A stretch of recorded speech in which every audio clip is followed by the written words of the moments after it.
And tomorrow the headlines will be massive protests. For years, Donald Trump and his supporters stoked conspiracy theories about Jeffrey Epstein, his links to powerful elites, and his death, apparently by suicide, in prison.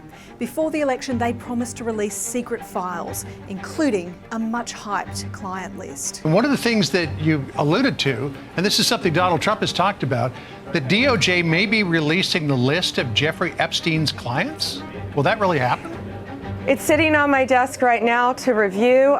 That's been a directive by President Trump. It's just very strange for a lot of people that the list of clients that went to the island has not been made public. Yeah, it's very interesting, isn't it? Probably will be, by the way. Probably. So if you're able to, you'll be... Yeah, I'd certainly take a look at it. Seriously, we need to release the Epstein list. That is an important thing. And God bless America. Thank you very much. But months after winning, Republicans did a massive backflip. The Department of Justice finding there was no incriminating client list and that no further disclosure would be appropriate or warranted. Donald Trump did nothing but fan the flames to the point of creating a raging inferno.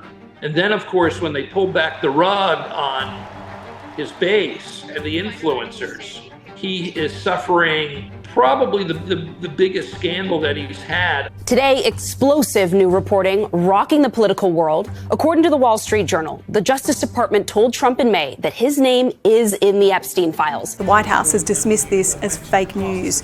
US President Donald Trump now clearly wants everyone to stop talking about Jeffrey Epstein. But that's only made people more curious about his own connection with the former financier and sex offender. So what do we actually know about the relationship between the two men? Are you still talking about Jeffrey Epstein? This guy's been talked about for years.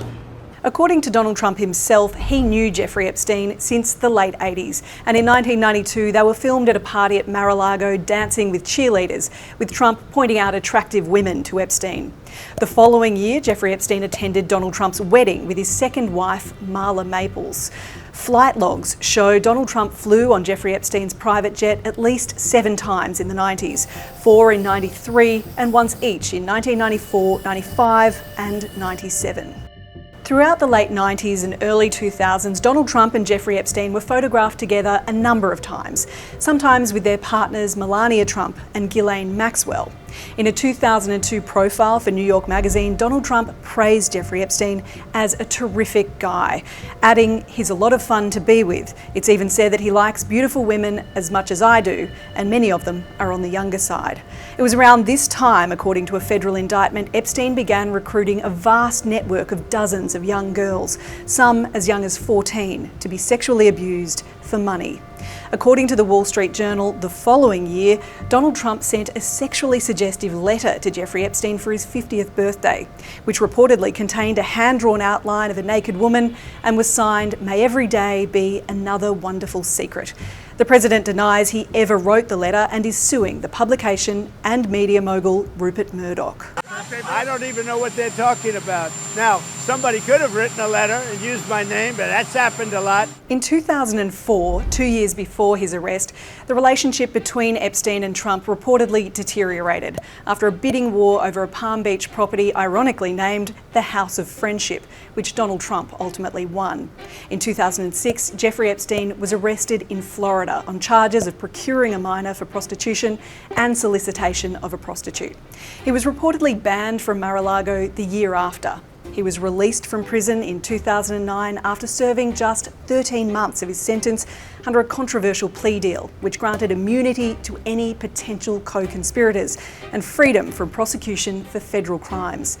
For the next decade, multiple alleged victims waged a legal fight to have the federal non-prosecution agreement voided.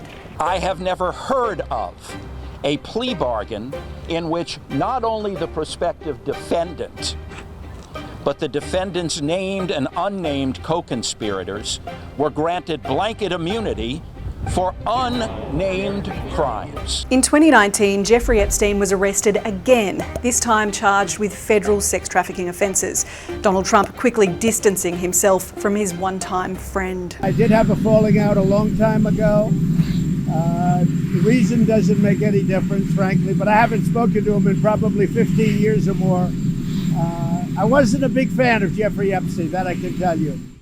A month later, facing decades in prison, authorities say Epstein died by suicide in his cell while awaiting trial. 6 years later, his death and the conspiracy theories around it are haunting Donald Trump and his administration. He's doing the exact opposite of everything I voted for. Can smell BS when it's being shoveled to me. And it's very obvious to me right now that we've got spinners trying to mess with us in Washington. The base feels stung because we have not been told the truth. And we associate the Epstein files now with the question of, are we going to get the justice we voted for? And the president has been trying and failing to tell the very people he once encouraged to be suspicious of those in power to trust him and move on.